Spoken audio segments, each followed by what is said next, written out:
All right, welcome back to the blue screen. Yeah, in case I seem frustrated, I just did this video a little bit ago and I didn't have enough storage on my iPad, so I won't complain anymore. Now you might know I seem a little irritated right now with all this technology, but I'll get over it. Okay, you guys have gotten an exam behind you. That's fantastic. I'll be getting those results back to you ASAP. The numbers that I have gone through and calculated show me that you did really well on it. I'm still trying to figure out best way to do this. You're still trying to figure out the best way to take these exams, but I think this one that we just did online bodes well. So I was happy to see that. I want to move on. We've got the integument, we've got skin that we played around with, which is a very simple system. Now we're getting to a bigger system, and this bigger system is the skeletal system. Typically, you think skeletal system.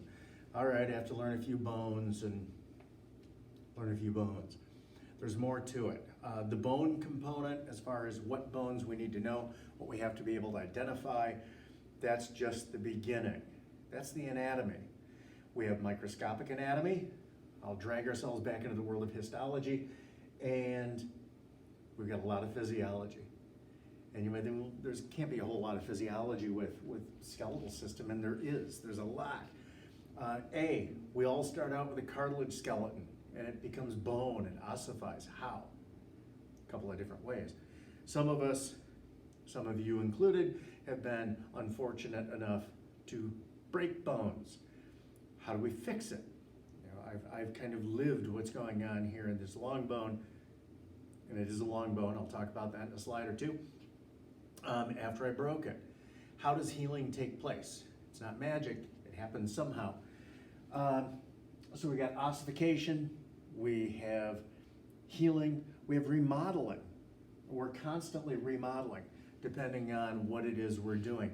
Where do the bones need to be stronger? Where can we forego some of the strength? There's a lot of physiology, which is why now that we're into the skeletal system, there are going to be a number of videos on this. I just want to do a very basic intro today, or at least on this video. And I want to start out by looking at the functions. What are the functions of the skeletal system?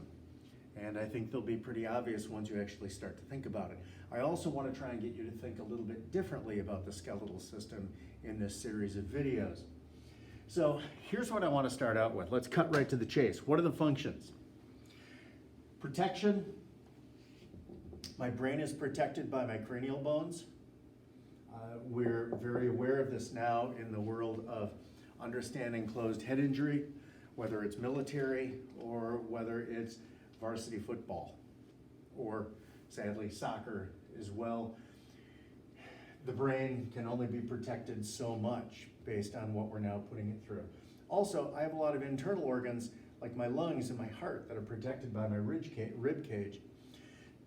Sadly, evolution kind of left a lot of my other organs vulnerable: stomach, intestines, kidneys back here, since we've been upright for not that long. Support, how are we upright?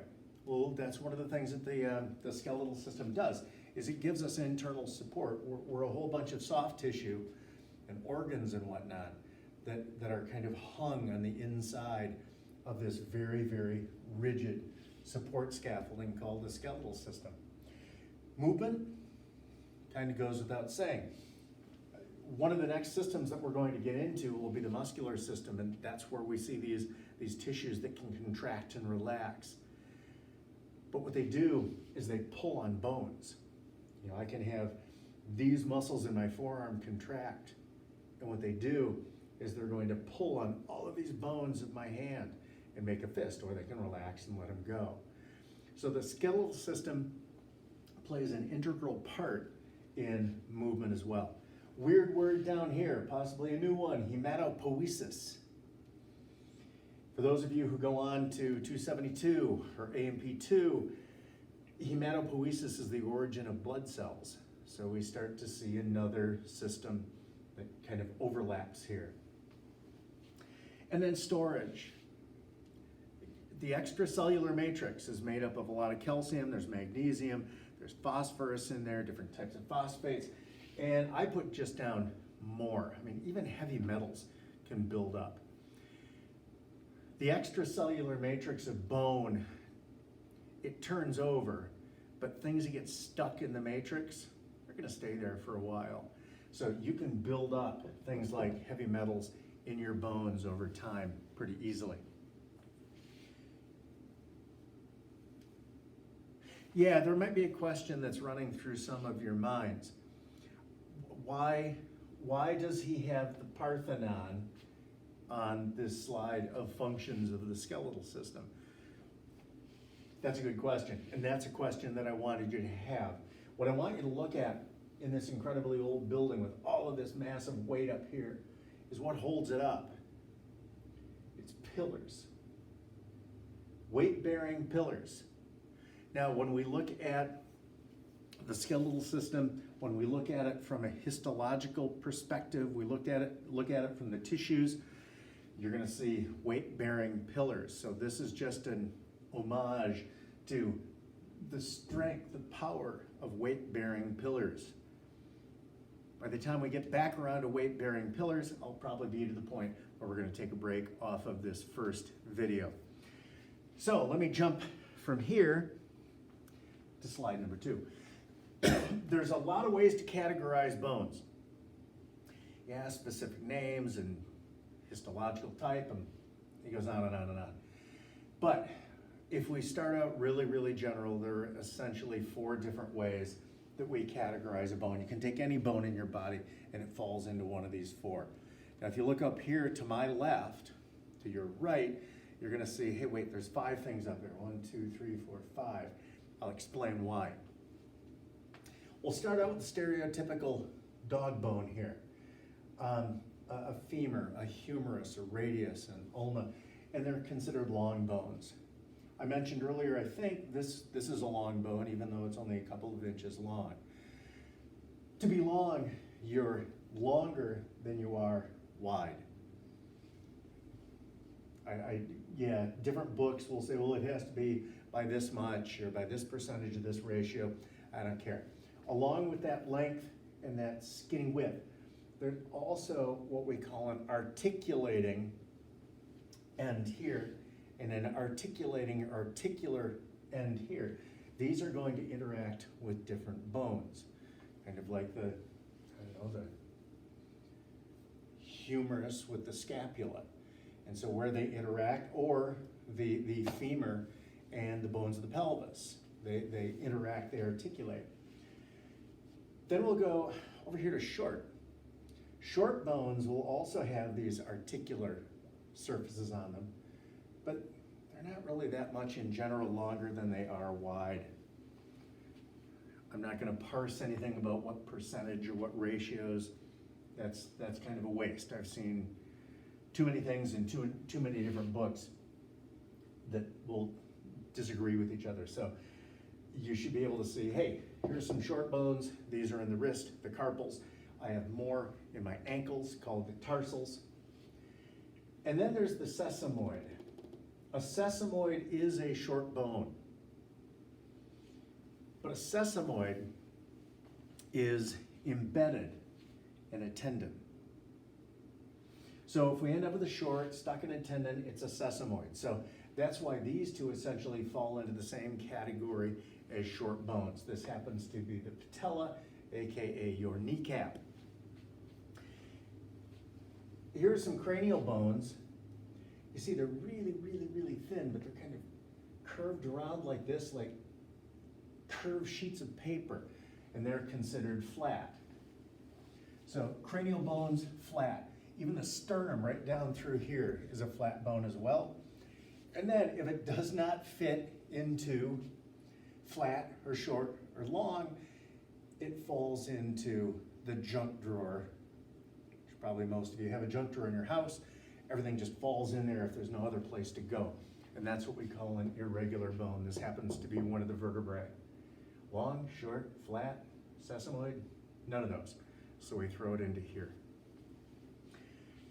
Now let's go inside these a little bit. Let's take a femur and cut it. This is a human femur. It's been sliced right down the middle. Now what we see are a couple of really different, distinct areas. This type of bone is a lot different than this type of bone that's out here. It looks different to the unaided eye here. And then when we look at it in a microscope, it's very different as well. So what I've done, I've given you five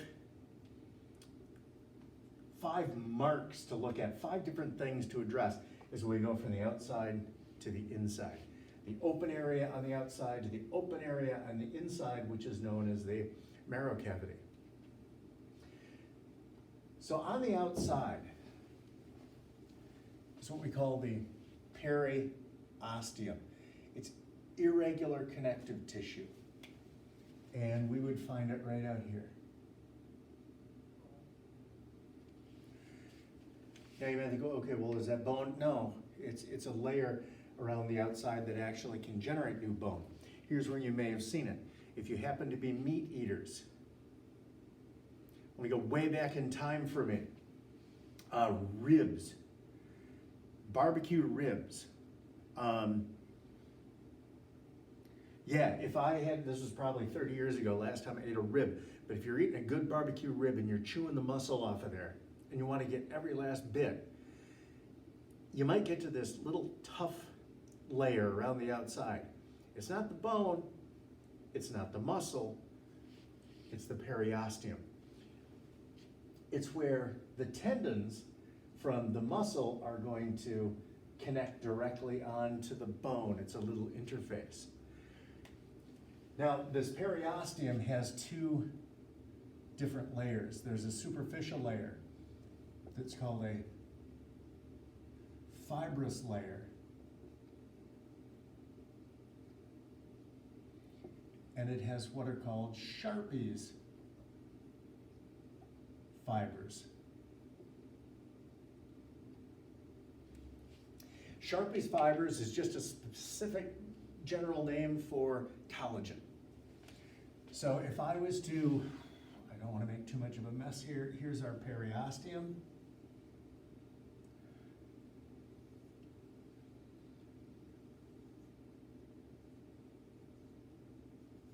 Fibrous layers up top, superficial. And it's got all of this collagen in here.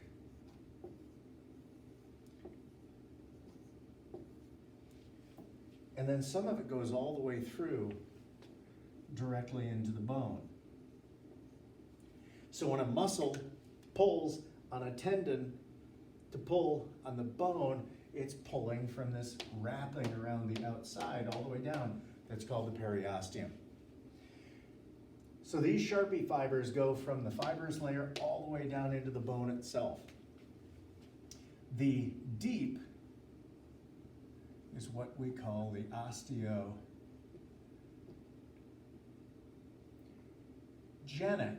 layer.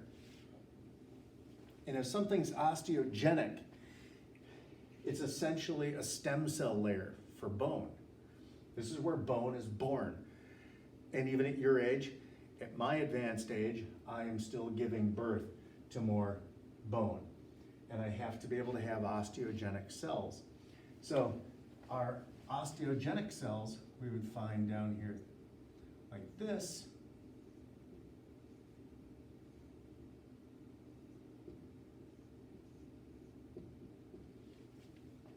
So we can give rise to new bone, yet we're still connected directly to the tendons that are being pulled by the muscles. That allows for that movement that I talked about.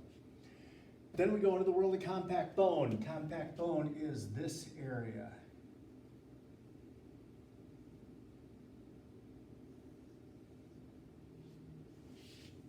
I'm going to make a mess up here because I'm trying to hurry. There's compact. It's really, really, really thick, and it's dense, and it's strong, as long as everything's going correctly. We continue to move in, and all of a sudden this gives rise to this, which is considered spongy bone. Now those columns, those weight-bearing columns that we find in here, straight from the Parthenon, That's what I want you to think about. Those columns are running like this. Now this inside area, this spongy bone, I'll give you a term later on down the line.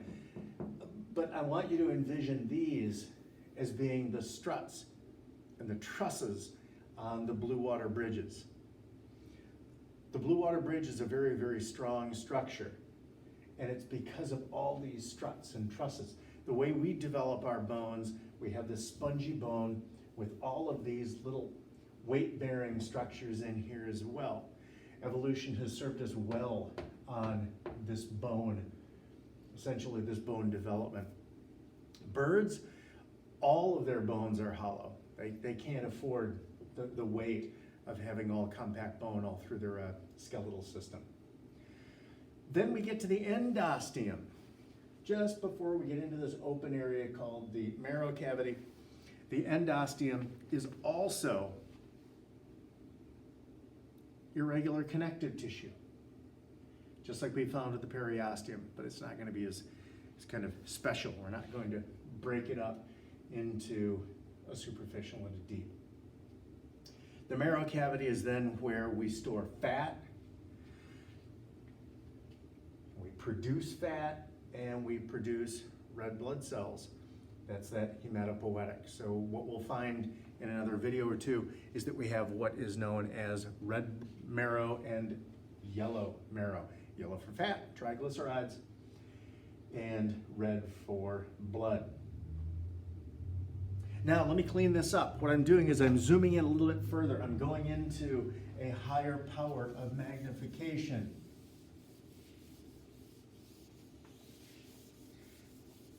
And this is where I'm going to wrap this video up. I want to do two primary things. Here's some of the different cell types that we're going to come across. Osteoblasts, yeah, I deliberately uppercase the B, because for me, I connect the B in osteoblast with build. Osteoblasts are the bone builders. On the flip side, we can't just build bone, we have to destroy it as well. Those are the osteoclasts. I don't know the good connection between clast and destroy, so I didn't uppercase anything here. And then the osteocytes, these are just the cells that end up maintaining the extracellular matrix. And then, as you saw before, we've got some osteogenic, which are the stem cells. So we either develop into one that will maintain, break down bone. This is a problem, especially for those of you that are female, when you go into the world of osteoporosis. And then osteoblasts, those are the ones that are going to build it up. So we've got 3 different cell types, essentially 4 different cell types that we'll play around with and look at. This is compact bone. I may be repeating myself, but some of you that had the chance while we did histology to look at this, you say, okay, yeah, that kind of makes sense. We touched on it briefly, but you didn't go into much detail. I know, we're going to now. But as I finish this up, as I wrap this video up, here's what I want you to see. This thing is called an osteon. And this osteon is a column. It's a weight-bearing pillar. Here's another one. They cut it off. Weight-bearing pillar. Here's another one. Weight-bearing pillar. Here's another one that's been cut off. Weight-bearing pillar. So what we're seeing when we look at 3 dimensions, which is hard to see when we're looking at it in a scope, when it comes to compact bone, this is where we're going to pick up.